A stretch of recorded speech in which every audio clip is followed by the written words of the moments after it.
Hello, Porter Square Books community. Josh here again. I'm going to be reading from a book that's coming out in April. That's available for pre-order now. Link is in the bio as we do these things. The book is The Other Name by John Foss. And John Foss is one of those authors where if you share his name in a certain community, eyes will light up. People will begin to talk to you like you share something. He's a Norwegian writer who's been famous in Scandinavia. He's won all of the prizes that they have, and probably they just made up a few extra prizes for him. But he's not quite as well known in the United States. He's got a new novel that is another massive Norwegian multi-volume fiction something. It's coming out in a couple different volumes. The first one is The Other Name. This is put out by a wonderful small press called Transit Books. They've done a couple of my favorite books over the last few years, like Kintu and Axiomatic. And this is a book that is about art and identity, and kind of how you can tell yourself apart from other people. One of the ideas that hit me while I was reading The Galley was what happens if someone else's life flashes before your eyes. It's a very rhythmic, meditative novel, and it has a surprising amount of spirituality to it. So think Marilyn Robinson, maybe, but in a kind of darker Scandinavian way, and maybe less obvious, but also kind of just as woven into the fabric, maybe Flannery O'Connor, but without her Southern Gothic bite. So I'm going to read about the first 10 pages or so to give you a sense of the flow of the narrative, because that is a whole lot more important to the book than maybe the story is. Another side note, technically, this is a single sentence book, so you know I had to read it, and you knew as soon as I said that I was going to enjoy it. So first 10 pages of John Foss's The Other Name. Again, it's available for pre-order now, so link in the bio.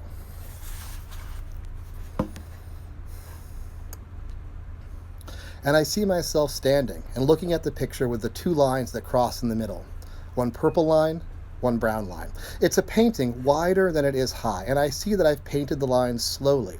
The paint is thick. Two long, wide lines, and they've dripped. Where the brown line and the purple line cross, the colors blend beautifully and drip, and I'm thinking, this isn't a picture, but suddenly the picture is the way it's supposed to be. It's done. There's nothing more to do on it. I think it's time to put it away. I don't want to stand here at the easel anymore. I don't want to look at it anymore. I think today's Monday. And I think I have to put this picture away with the other ones I'm working on, but am not done with. The canvases on stretchers leaning against the wall between the bedroom door and the hall door under the hook with a brown leather shoulder bag on it.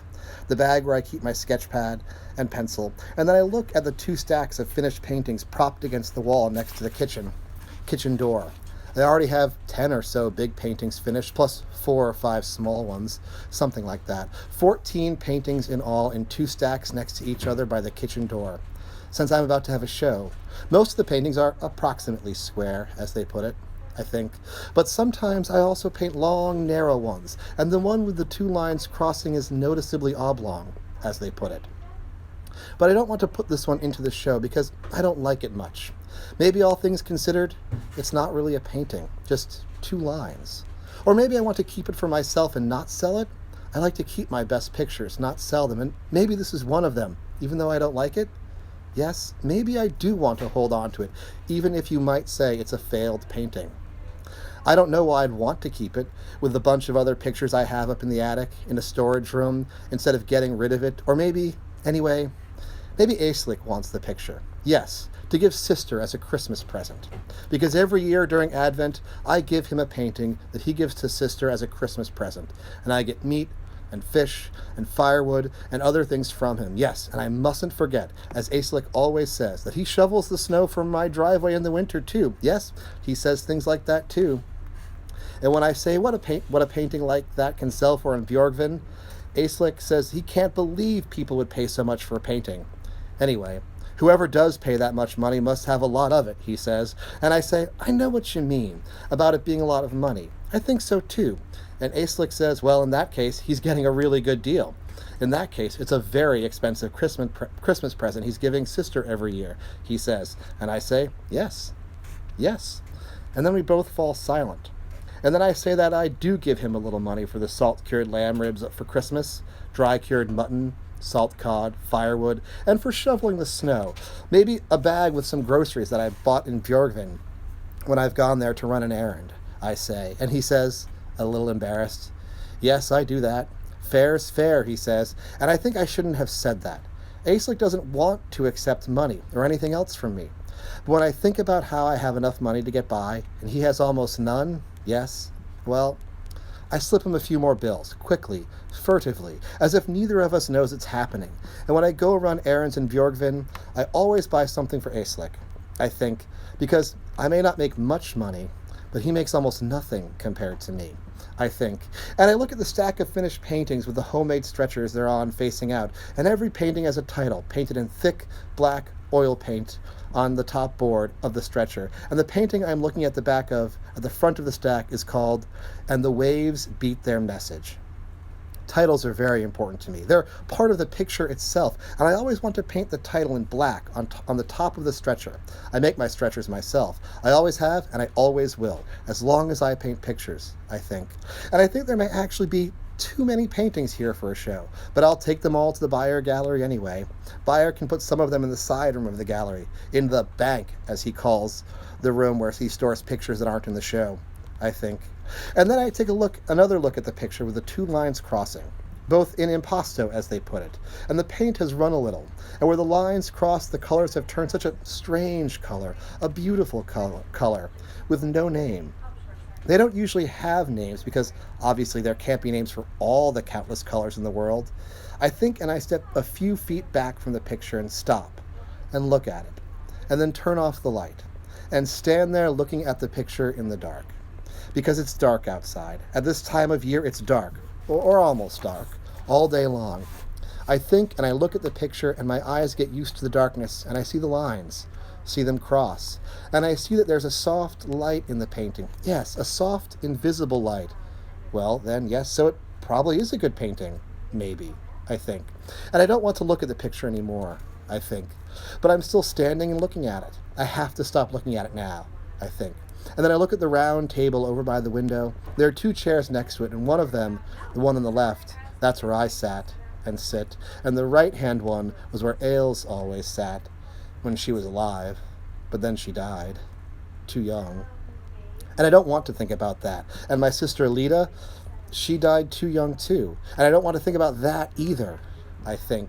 And I see myself sitting there in my chair looking out at the fixed point in the waters on the Signe Sea that I always look at, my landmark, with the tops of the pines that grow below my house in the middle of the center plane in a bisected window in the right-hand part, because the window is divided in two, and both parts can be opened, and each side is divided into 3 rows, and the tops of the pines will be in the middle row on the right side, and I can make out the pines, and I found the mark, right at the midline. I can see waves out there in the darkness, and I see myself sitting there looking at the waves, and I see myself walking over to my car where it's parked in front of the Beyer Gallery. I'm there in my long black coat with my brown leather bag over my shoulder. I've just been to the coffee house. I didn't have much of an appetite. I often don't. And just skipped dinner. But today, I've had a simple, open-faced ground beef sandwich with onions. And now the day's over, and I've bought everything I wanted to buy in Bjorgvin. So now it's time for me to drive home to Digla. After all, it's a long drive, I think. And I get into the car. I put the brown shoulder bag down on the passenger seat and start the car, and then leave Bjorgvin the way Beyer taught me. One day he showed me the way, showed me how to drive into Bjorgvin and out of Bjorgvin, how to get to the Beyer Gallery and then leave the Beyer Gallery, the same way going the opposite direction, I think. And I'm driving out of Bjorgvin, and I fall into a nice stupor you get into while driving, and I realize I'm driving right past the apartment where Aisling lives, in Sailor's Cove, right at the edge of the sea. There's a little wharf in front of it, I think, and I see Aisling lying there on his sofa, and he's shaking. His whole body is shivering, and Aisling thinks, can't this shaking stop? And he's thinking he slept on the couch last night because he couldn't get up and get undressed and go lie down in bed. And the dog, he couldn't even Bragi, the dog, couldn't go outside, and he's still drunk, he thinks, really drunk, and he needs to stop shaking so badly. His whole body's shaking, not just his hands. Aesla thinks, and he thinks that now he really has to get up and go to the kitchen and get a little something to drink to stop the shaking, because last night he didn't get undressed and go to bed. No, he just stayed where he was and passed out on the sofa, he thinks. And now he's lying here, staring into space while his body keeps shaking, he thinks. And everything is, yes, what is it? An emptiness? A nothingness? A distance? Yes, maybe yes. Yes, maybe it's a distance, he thinks. And now he has to go pour himself a little drink so that the worst of the shaking will go away, Aesla thinks. And then he'll go outside and go into the sea. That's what he'll do, Aesla thinks. That's the only thing he wants. The only things he longs to do is go away, disappear. The way his sister Alida went away back when she was a child. She can just lay there, dead in her bed. Sister, Aesla thinks. And the way the neighbor boy went away. Baird was his name. He fell off his father's rowboat into the sea, and he couldn't swim, and he couldn't make it back on board the boat or back to land. Aesla thinks. And he thinks now he'll make an effort and get up and then go to the kitchen and pour himself a stiff drink so the shaking stops a little. And then he'll walk around the apartment and turn off the lights. Walk around the whole apartment and make sure everything is neat and organized. And then leave. Lock the door, go down to the sea, and go out to the sea, and just keep going out into the sea, Aesla thinks. And he thinks that thought again and again. It's the only thought he can think. The thought that he's going to go out to sea, he thinks. That he's going to disappear into the sea and into the nothingness of the waves. Aesla thinks, and the thought just goes around and around in his head. It won't stop. It just keeps on circling around. This one thought is all that's real. Everything else is empty distance, empty closeness. No, nothing is empty. But it's something like empty. There in the darkness, and every other thought he tries to think he can't think. The other thoughts are too hard. Even the idea that he should raise his arms seems too hard, and he realizes he's shaking. Even though he's not moving, his whole body's shaking, and why can't he manage the thought of getting up, of lifting his hand? Why is the only thought he can think that he wants to go out to sea, that he wants to drink enough to make the shaking stop, then turn off the lights in the apartment, maybe straighten up the apartment if it needs it, because everything needs to be neat and tidy before he goes away, Aesla thinks. And he thinks that maybe he should have written something to the boy. But the boy is a grown man now, isn't he? He hasn't been a child for a long time. He lives in Oslo, or maybe he could call him. But he doesn't like talking on the phone, and neither does the boy, Aesla thinks. Or maybe he should write to Liv. After all, they were married for many years, but they were divorced so long that there were no hard feelings between them. Because he can't go away just like that without saying goodbye to someone. That feels wrong. But the other woman he was married to, Siv, he can't even bear to think about her. She just left and took the son and the daughter away and moved far away from him.